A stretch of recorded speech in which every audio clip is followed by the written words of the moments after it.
motion, and I want to commend this motion to the House. I thank the member for Caldwell. The question is the motion be agreed to, and I call the member for Lindsay. Thank you, Deputy Speaker.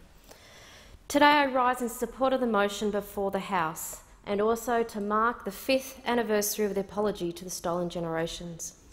I would like to thank my colleague, the member for Swan, for bringing this most important matter before us all today.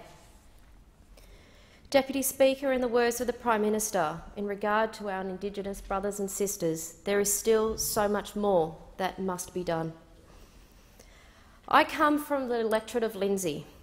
Lindsay sits on the freshwater plain nestled behind the sapphire-misted mountains. For thousands of years, our Aboriginal brothers and sisters made these fertile banks of the Nepean River their home. On the escarpments, they raised their families and their crops. They hunted and traded with the clans of so many other nations. Darug Nation was also the home to Yarramundi, the Aboriginal leader who met with Governor Arthur Phillip. Today, Lindsay is still home to one of the largest Aboriginal populations in our country. Almost 5,000 Aboriginal people call Lindsay their home. For me, the bittersweet irony is that within Lindsay and the Darug Nation actually sits 5 Macquarie towns: Richmond, Windsor, Castlereagh, Wilberforce and Pitt Town. And how can you not think of Wilberforce and not think of what Wilberforce achieved to really be the father that ended slavery, but then to have the Darug Nation a home to a town of Wilberforce, Pitt Town and Castlereagh. Deputy Speaker, when we look at Lindsay again, it's one of the youngest electorates in our country. And that is why education is so important. When we look at the nexus of social disadvantage, there is no one single bullet. But if there is a bullet, it would be education. I am so proud to have a school like the Chifley College Dunheved campus within the electorate of Lindsay and a group of passionate teachers. Chifley College is a wonderful example of how to work close with Indigenous communities and to close the gap. The school has an enrolment of 292 students, of which 66 identify as Aboriginal and Torres Strait Islander.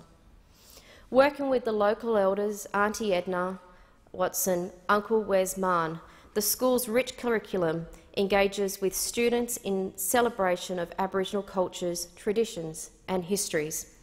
Personalised learning pathways created in consultation with families form the basis of planning for Aboriginal students. The school teaches Aboriginal studies to all students in stages 4, Year 7 and 8. Further, the Darug elders work with the school to develop short courses in Darug language. The subject is available by a Darug tutor. This program has also resulted in the publication of a Darug dictionary for children entitled Darug for Little Fellas, which is being used very widely in primary schools right across Western Sydney. Other programs specific to Aboriginal students include the University of Western Sydney's Indigenous Mentoring Norta Norta in-class tuition program, the Sister Speak mentoring program, a bush tucker garden, an extensive work experience and TAFE-link program, and strengthening culture and transitioning youth programs aligned to the New South Wales AUKUS strategy.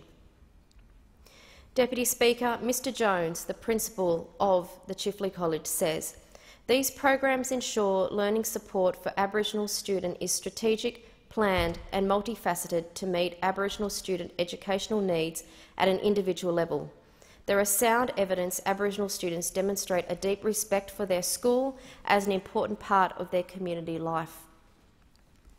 Deputy Speaker, Lindsay is also home to the organisation Maru Midigar, an Indigenous organisation that also works to close the gap, working to actually teach the Aboriginal knowledge and the history under the one gunya, or roof. Both Aboriginal people and non-Aboriginal people work together for a common social and environmental cause. Maru Midigar has proven to closing the gap in Western Sydney and has a vision of sharing this model with other groups across Australia. Deputy Speaker, another wonderful community organisation is the Penrith Neighbourhood Centre, run by the very passionate Joy Impembato. Joy says, "Education is what's going to make a difference. I agree with the government's emphasis through the IAS Education Employment. She works very hard to close the gap on Aboriginal people. Deputy Speaker, I commend the bill to the House.